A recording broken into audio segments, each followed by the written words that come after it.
Hello and welcome. We recently uploaded a video on the treatment of burn injuries sustained by pilots in World War II. We showed how Archibald McIndoe pioneered new procedures to restore men burnt in aircraft fires. His work inspired burns surgeon Professor Fiona Wood, who, with her team, invented spray-on skin. The following story of heroism, survival and triumph is about Clyde Thomson, who survived horrific burns. The story begins in June 1966. A major gravity survey was being undertaken by contractors for the Commonwealth Government's Bureau of Mineral Resources. This survey extended from Arnhem Land over the Cape York Peninsula across Torres Strait to the south coast of New Guinea and included the islands and sandbars in Torres Strait and the Coral Sea.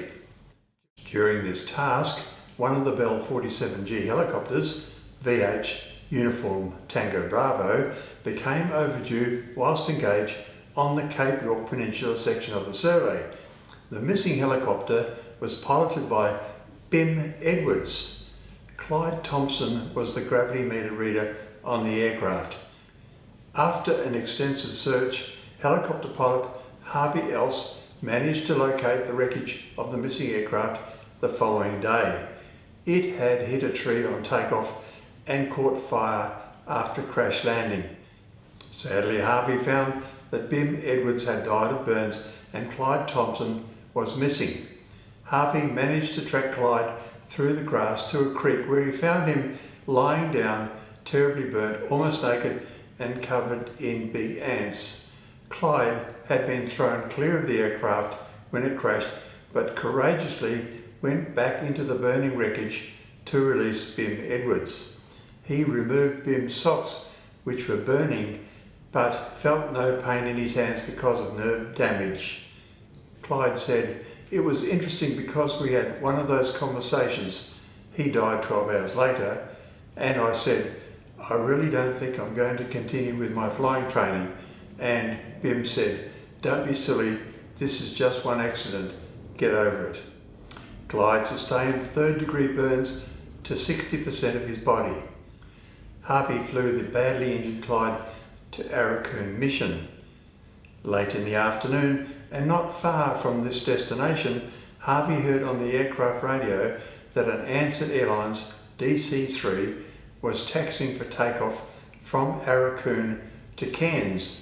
Harvey knew that to have the best chance of survival, Clyde had to quickly reach an emergency medical care facility at a major hospital. While still approaching the mission, Harvey contacted the DC-3 pilot and arranged for departure to be delayed so the DC-3 could evacuate Clyde to Cairns that afternoon. Harvey flew back to the crash site that same afternoon to recover the body of Bim Edwards. Fortunately, Clyde Thomson survived and was awarded the George Medal for his valiant attempt to save the life of pilot Bim Edwards. Clyde's parents had escaped the turmoil of Persia, now Iran, in 1950, the family arriving in the outback South Australian town of William Creek.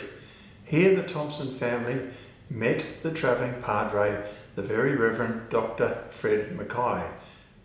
Reverend Mackay was John Flynn's successor as the spiritual leader of the RFDS, which is now considered the benchmark for aero-medical services around the world. My name is Clyde Thomson. I'm currently the Executive Director of the Royal Flying Dot Service South East Section, and I've been working for the Flying Dot Service for 26 years. And I enjoy the role because we're such a valuable part of remote Australia. My career began with the Flying Doctor basically from the age of 8 when I met Fred Mackay, who was the person who replaced John Flynn when I lived in a small outback town in South Australia, which is called William Creek.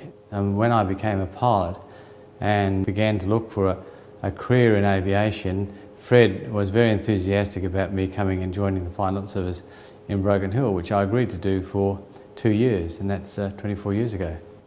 I joined the Flying Dot Service as a pilot a very junior pilot, and I then progressed to the position of Chief Pilot, then to Operations Manager, and then following that to Executive Director to the position I hold today.